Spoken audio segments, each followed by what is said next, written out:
I am super excited to finally get to talk about this series. Hi everybody, my name is Kingnusmi. The Nightmare Room is one of the most requested series to talk about on my channel. It's one of the lesser known R.L. Stine TV shows, but over the years it's been brought up more and more, so it's not as niche as it used to be. After the success of Goosebumps, R.L. Stine decided to team up with Warner Brothers Kids to make his other book series, The Nightmare Room, into a TV show. It only lasted for one season and 13 episodes, which is actually more episodes than there are books, and it stars many famous young actors and actresses like Amanda Bynes, Drake Bell, Dylan and Cole Sprouse, Frankie Muniz, Brenda Song, Shia LaBeouf, Kaylee Cuoco, and many, many more. Unlike Goosebumps, this show had more of a Twilight Zone vibe. And by that, I mean it's pretty much a Twilight Zone clone. They pretty much ripped off the intro completely. Before each episode, we're introduced to the show by R.L. Stine. I'm R.L. Stine. That's not R.L. Stine. Who is that? You can't tell me that this guy...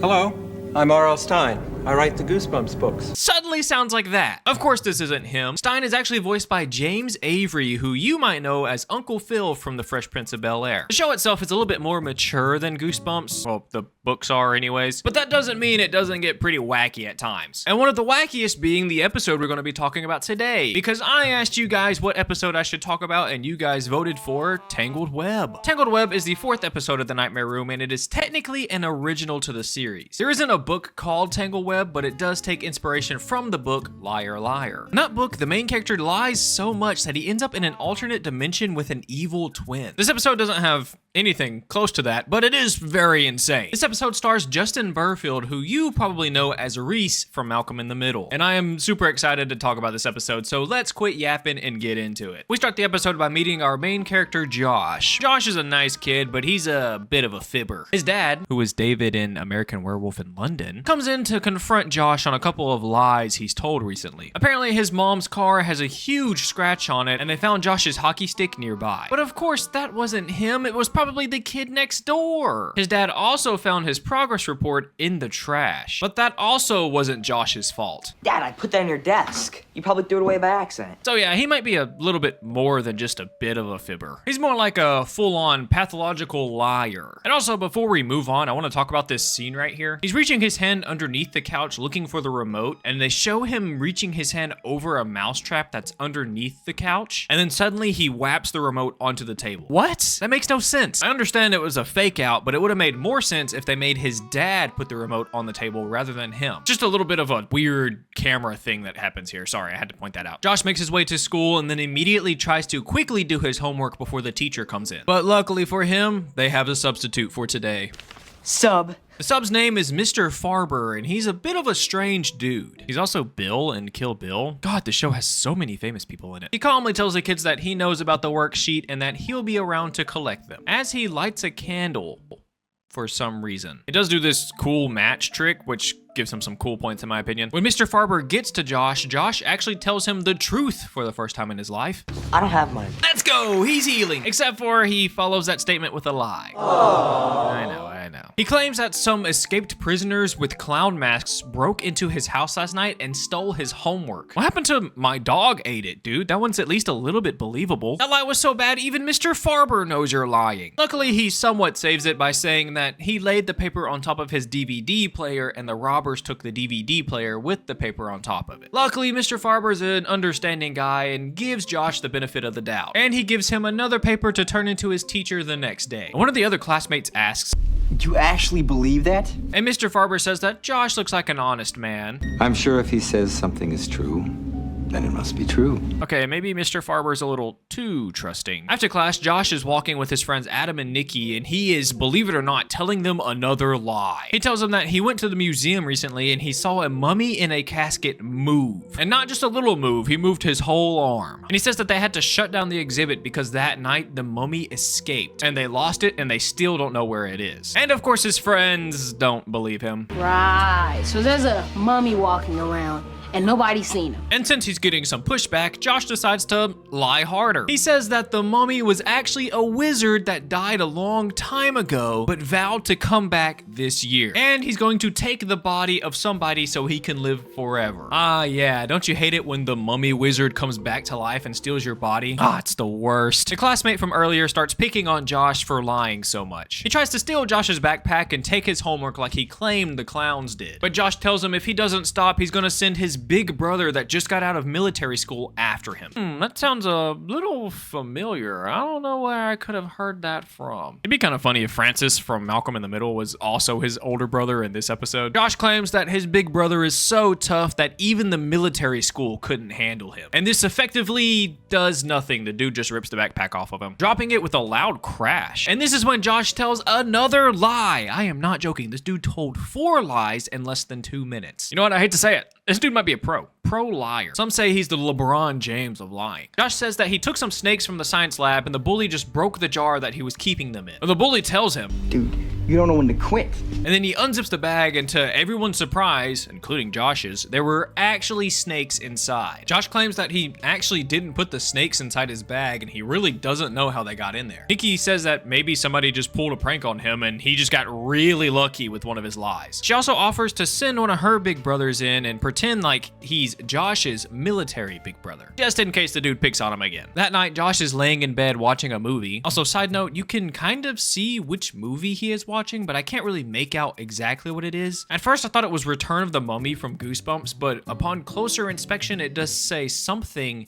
and the Mummy, so it's not the Goosebumps episode. Let me know what you think it is in the comments below. Also, you can see that he actually lays his algebra homework on top of the DVD player, so he wasn't lying about that. As Josh is watching his movie, he starts hearing a strange noise outside his window. He slowly walks over and pulls the curtains back to see.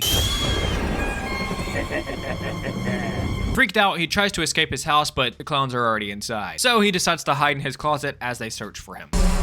Come out wherever you are. Luckily, his dad comes and quickly saves him. And they actually stole his DVD player and his homework. It's actually kind of funny. The next day, the people that broke into their house were in the newspaper. And it says that they were escaped prisoners dressed as clowns. Kind of like Josh's lie. You think they'd put actual pictures of the dudes in the newspaper, not pictures of the clown masks that they're gonna be wearing? At school, the bully comes for round 2 and he asks Josh where his big bad older brother is. And it looks like Josh was about to tell him the truth, but then this huge dude comes out of nowhere and pins the guy to the wall, and then throws him in the trash.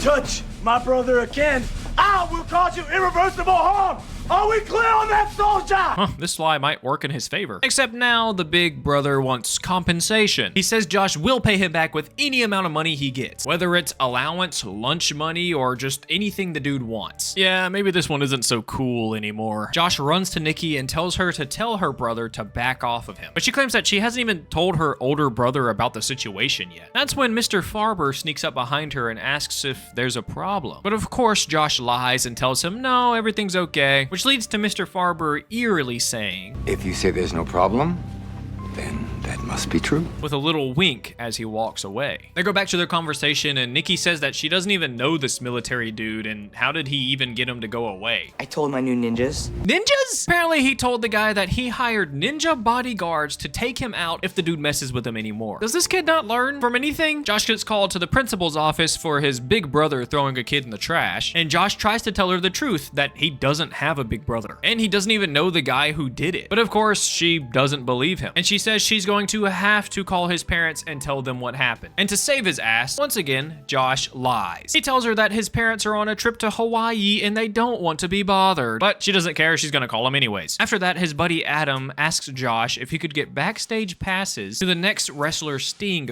fight. Apparently Josh has told him before that he personally knew him, hung out with him, and they even email each other all the time. But Josh says that he can't do that because Sting hates him now. He claims that he gave out Sting's email to so many kids that Sting got a million emails, which crashed his computer, and then he told Josh, He said the next time he saw me, he'd break me in half. yeah, I'm sure that's not gonna come back and bite him in the ass. Back at home, Josh gets a call from his parents who are on a nice vacation thanks to their son being a pathological liar, and in this moment, Josh finally figures out what's going on. My lies are coming true. You think? He also figures out that Mr. Farber was probably the one that put this curse on him. And next he gets a visit from his loving big brother, whom he tries to escape from, but he's stopped by his ninja bodyguards who are there to take his brother out. Hey, Whatever he's paying, I'll double it. Oh shit. Now Josh has a huge dude and 2 ninjas looking to kill him. Come on, man, what do the flowers do? Josh runs and hides under his bed in his room, but makes it look like he escaped through the window. And strangely, the dudes fall for it. Or do they? Hey, little bro.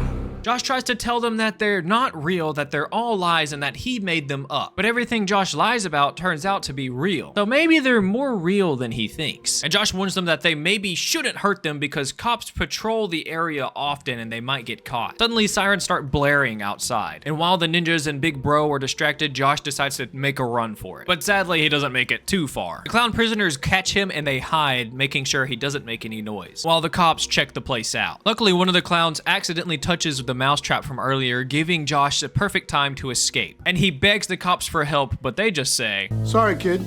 We're just on patrol." oh my god, that had to suck. Now that the cops are gone, everybody surrounds Josh, preparing to probably kill him. But Josh closes his eyes and lies to himself. He says that they're all gone and he's all alone. Which works, crazy enough. But since he said it, now he is literally all alone, the last man on Earth, which he takes note of, but he still goes to the school and looks for Mr. Farber. Are you dumb? You literally acknowledged that you're the last guy on Earth and then went to look for somebody. How could you be so stupid? How does that make any sense? Anyways, Josh closes his eyes and lies again. He says everything is back to the way it was before, but there's no Big Brother, there's no ninjas, and there's no prisoner clowns. And then suddenly, everything's back to normal, just like he said. Then he heads back to the classroom to look for Mr. Farber, but he's not there. But somebody else is. I'm gonna break you in half, kid. Sting busts through the door and starts chasing Josh through the halls. I'm being chased by a professional wrestler.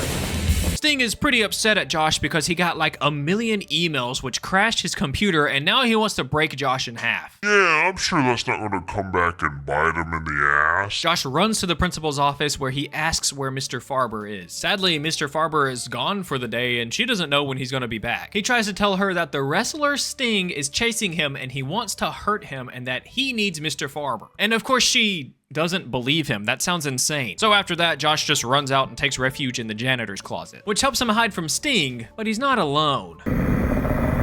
Josh then runs back into the principal's office, lies to her, and tells her that there's a fire in the school. Since this lie is actually believable, she actually goes out to check on it. This gives Josh the opportunity to lock Sting and the mummy out and to call Mr. Farber. Sadly, he can't find his number, and the other two found which room he's been hiding in. Josh tries to make a quick escape out of another door, but it burns him. Since he lied about there being a fire in the school, now there is actually a fire in the school. Finally, Josh finds Farber's number and begs him for help, but it's too late. Sting breaks the door down and runs towards Josh, and we fade to another kid. Apparently, it was a story made up by a teacher to convince a kid to tell the truth about lying on a test. But the kid promises that he didn't cheat in the first place, which makes the teacher say something that sounds a little familiar. If you tell me something is true, then it must be true. Turns out that teacher is Josh, and he's telling the kid the story of what happened to him. The only issue is he could have lied and just made the whole thing up, or maybe it actually happened and taught Josh a valuable lesson.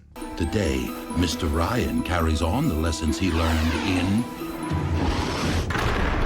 the Nightmare Room. I still can't believe they want us to believe that's R.L. Stine. And that's the end of the episode. Probably the craziest, most bizarre episode of anything I've talked about ever. So much happens in this episode, it's honestly really hard to mention every tiny detail, which is probably why this video seems like I'm padding it, but every detail matters. Even little tiny insignificant conversations come back later in a big way. I love the idea of having the curse be attached to Josh for the rest of his life. It's like he has to tell the truth forever now because he was such a bad liar when he was a kid. He also could have used the lies to his advantage. Like, he tried to a couple of times, but it always like flip-flopped on him. But you could lie and be like, I have a Reese's peanut butter cup now, and then he would just have one. Why didn't he do that? Oh, I'm a little hungry. I have Five Guys now. And then Five Guys just appears on my desk. That'd be crazy. But he didn't do anything like that. He's not the smartest kid ever, I guess. But I really like this episode. It's honestly a really fun episode. I'm really glad we started the series off with this episode. And like I said earlier, this show is kind of like a Twilight Zone clone. So this episode's not exactly scary, but it's more of a blow your mind kind of paranormal story. Although being chased by Sting would be quite terrifying. And the mummy is pretty scary. Oh yeah, fun fact, the mummy in this episode was also the mummy in both of the Goosebumps episodes. It was pretty cool to find that out. I really do like this episode, but I don't think Josh realized that there was honestly a really easy fix to this whole situation. Whenever Josh is alone in the world, instead of saying no big brother, no ninjas, or no clowns, he could have just simply said, everything is back to normal like it was before I met Mr. Farber. And then poof, back to normal. Everything's back to normal. He doesn't even have the curse on him anymore.